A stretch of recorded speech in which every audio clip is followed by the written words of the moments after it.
श्वेबी grammar school, Montessori matric English medium. खूबसूरत, आरामदाह और पूरा साइज मोंटेसरी क्लासरूम में आपके नन्हे मुन्ने बच्चों को निहायत प्यार और शफ़क़त के साथ दौर जदीद के तकाज़ों के मुताबिक ऑडियो, वीडियो और जदीद मटेरियल के जरिए तालीम दी जाती है। प्राइमरी और सेकेंडरी क्लासों में बच्चों की स्किल को बेहतर बनाने के लिए report writing classes, newspaper classes, science activity, presentation classes और प्रैक्टिकल पर भी खुसूसी तवज्जो दी जाती है, जिसके जरिए बच्चे थ्योरी के साथ साथ अमली महारत भी हासिल करते हैं। कराची की सतह पर स्पोर्ट्स और तालीमी मैदान में मुख्तलिफ अवार्ड का वसूल स्कूल की मेहनत और महारत का मुंह बोलता सबूत है। मैट्रिक में 100% रिजल्ट और बोर्ड में कई सालों से मुसलसल position.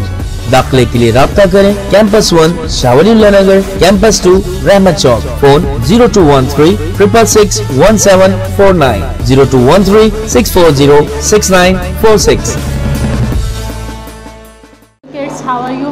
I hope so you all are ready to learn something new today. Today we will learn about lesson number 1, A Night in June, page number 9।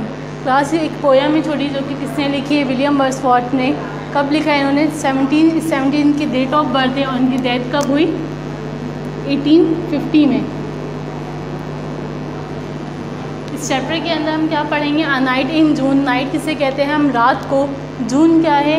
एक मंथ है, यानी कि नेम ऑफ अ मंथ है। ठीक है। A night in जून क्या मतलब है इस हेडिंग का कि क्या है? जून की एक रात या जून में एक रात। The sun has long, start करती हूँ class. The sun has long been set, the stars are out by twice and threes. The sun यानी सूरज जो है वो बिल्कुल गुरूब होने वाला है या भी गुरूब हो चुका है। The stars are out by twice and threes, और स्टार जब सूरज गुरूब होता है, गुरूब होने के बाद क्या निकल रहे थे? चाँद, और चाँद के साथ जो है बहुत सारे स्टार्स भी आसमान पर हमें नज़र आते हैं। तो the sun has long been set, जब सूरज गुरूब होने लगा। The stars are out by twice and three, तो आसमान पे हमें 2, 3 या फिर उससे भी ज़्यादा जो है स्टार्स नज़र आने लगे। The little birds are piping years, और छोटी छोटी जो चिड़ियाँ हैं वो क्या कर रही हैं? सिंगिंग करने लग रही हैं या फिर चहचहा रही हैं। Among the bushes and trees, कहाँ पर? दरख्तों और फिर शाखों के दरमियान।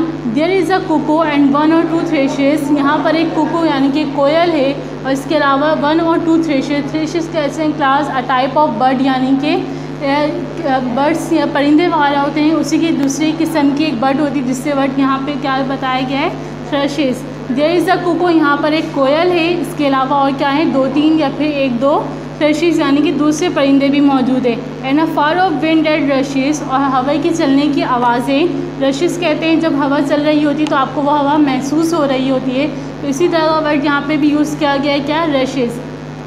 And a sound of water was bushes, और जिस तरह जब आप लोग समुंदर वगैरह पे जाते हैं या फिर आपको लहरों की जो है आवाज़ महसूस होती है, इसी तरह यहाँ पे क्या कहा गया है?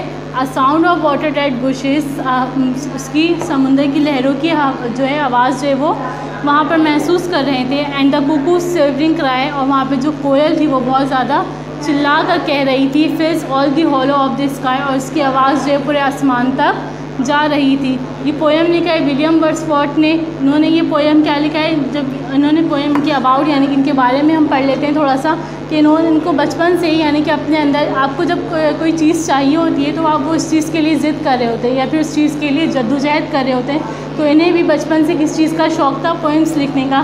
तो इन्होंने छोटे से ही अपनी यंग एज में ही उन्होंने बहुत सारी पोएम्स लिखी।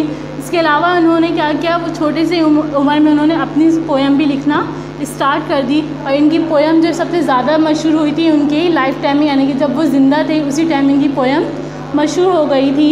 इसके अलावा मैनी ऑफ इस पोएम और इनकी ज़्यादातर जो पोएम्स है वो किस पर थी, यानी कि किस बेस पर थी? इस पोएम के अंदर जो आप लोगों ने पढ़ा उससे क्या समझ में आया होगा कि अ नाइट इन जून, जून की एक रात में क्या क्या थे? स्टार्स और क्या क्या आ गए? स्काई पर, यानी कि आसमान पर क्या मौजूद होते हैं? स्टार्स मौजूद होते हैं। तो इस पोएम के अंदर उन्होंने क्या पढ़ा कि जब सूरज गुरूब होने लग रहा था, तो सूरज के गुरूब होने पर क्या चीज़ आसमान पे आ गई? चाँद आ गए, और चाँद के साथ क्या आ गए? 2, 3 या फिर उससे भी ज़्यादा स्टार्स आ गए। फिर उसके बाद क्या पढ़ा कि जब सूरज गुरूब हो रहा होता है तो उस टाइम क्या कहते हैं कि सब चिड़िया वाले बर्ड्स वाले वो कहाँ जा रही होती हैं, अपने अपने घोंसले पर जा रही होती हैं। तो लोगों की जो चहचहाने की जो आवाज़ है वो वहाँ पर हो रही थी। About the bushes and trees कहाँ जा रही थी, वो अपने दरख्त के पास या फिर अपने झाड़ियों में। और फिर वहाँ पर जिक्र क्या किया गया, एक बर्ड का नाम दिया है, वो क्या है, कुकू यानी कि कोयल का। और इसके अलावा दूसरी क्या बताया गया, थ्रीशिस यानी कि कुकू कोयल के अलावा भी टाइप ऑफ बर्ड जो कि वहाँ पर चहचहा रही थी। फिर क्या बताया कि इस पोएम के अंदर कि अफायर ऑफ विंड यानी कि हवा की चलने की जो आवाज़ है वो महसूस कर रहे थे। इसके अलावा क्या सेकंड क्या बताया, फिर इसके बाद क्या साउंड ऑफ वाटर, और वाटर पानी की जो आवाज़, लहरों की जो आवाज़ें होती हैं वो क्या कर रही थी, कोशिश कर रही थी। तो इस पोएम के अंदर अगर आप वो करेंगे, अपने दिमाग को उस तरफ ले जाएंगे, तो इस पोएम के अंदर आपको किस चीज़ की बातें बताई गई, यानी कि कुदरत की सारी चीज़ें बताई गई, आसमान, ज़मीन, इन सब के बारे में बताया गया, अल्लाह ताला ने क्या चीज़ पैदा की है, बर्ड्स वगैरह को उनके बारे में ही बताया गया। फिर इसके बाद किसके बारे में बताया गया, आपको पानी की लहरों की आवाज़ें, हवा की आवाज़ें। तो ये सब सारी चीज़ें क्या हैं, नेचुरल है। तो इनकी सबसे ज़्यादा जो पोएम थी वो किस पर मौजूद थी, नेचुरल पर, यानी कि इन्होंने दुनिया में जितनी भी कुदरती चीज़ें वो उन चीज़ों पर ज़्यादातर पोएम्स लिखते थे और दुनिया की खूबसूरती के बारे में लिखते थे। ठीक है क्लास, आप लोगों को जो है